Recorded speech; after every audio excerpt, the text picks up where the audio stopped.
Jangleshwar demolition સમયે ખાણીપીણીના ખર્ચનો વિવાદ સામે આવ્યો છે। રાજકોટ મનપાના જનરલ બોર્ડની બેઠક પહેલા કોંગ્રેસનો વિરોધ સામે આવ્યો છે। કોંગ્રેસ દ્વારા કાજુ કતરી સાથે અનોખો વિરોધ કરવામાં આવ્યો। નાસ્તાની એક ડીશનો ભાવ 231 રૂપિયા ઉઘરાવવામાં આવ્યો। જંગલેશ્વર ડિમોલેશન બિલ 27 લાખ મૂકવામાં આવ્યું। મનપાની સ્ટેન્ડિંગ કમિટી દ્વારા આ બિલને અટકાવવામાં આવ્યું છે।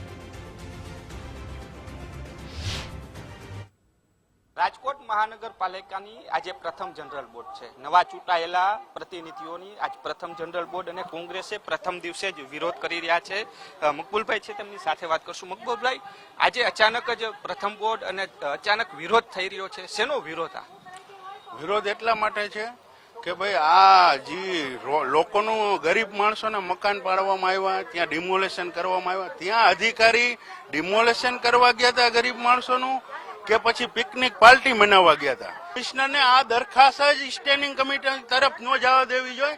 કાજુ કતરી અને ખજૂર રોલ ખાવાનો શોખ છે, ગરીબોના લોહીના આંસુડાની અંદર મીઠાઈ ખાવાનો જે અધિકારીઓને શોખ છે, એને હજી પણ ક્યાંક ભૂખ રહી ગઈ હોય તો આજે અમે કાજુ કતરી ખવડાવીને એ લોકોના મીઠા મોઢા કરશું।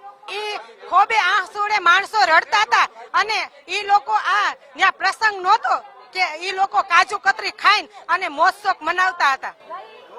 કાજુ કતરી લઈને પહોંચ્યા છે, આખું આ બોક્સ તમે જોઈ રહ્યા છો કાજુ કતરીનું વિરોધ પક્ષ લઈને પહોંચ્યું છે। વિરોધ પક્ષનું કહેવું છે કે આ કાજુ કતરી અમે પદાધિકારીઓ અને જે અધિકારીઓ છે તેને ખવડાવવાના છીએ, કારણ કે જે એક તરફ ગરીબોના આસિયાના તૂટતા હતા અને બીજી તરફ જે અધિકારીઓ છે તે પોતે જે કાજુ કતરીની મહેરબાની મારતા હતા તેનો વિરોધ છે, તે આશ્ચર્યજનક વિરોધ છે, તે કરવામાં આવ્યો છે। કેમેરા પર્સન અભય ત્રિવેદી સાથે રહીમ લાખાણી, ગુજરાત ફર્સ્ટ, રાજકોટ।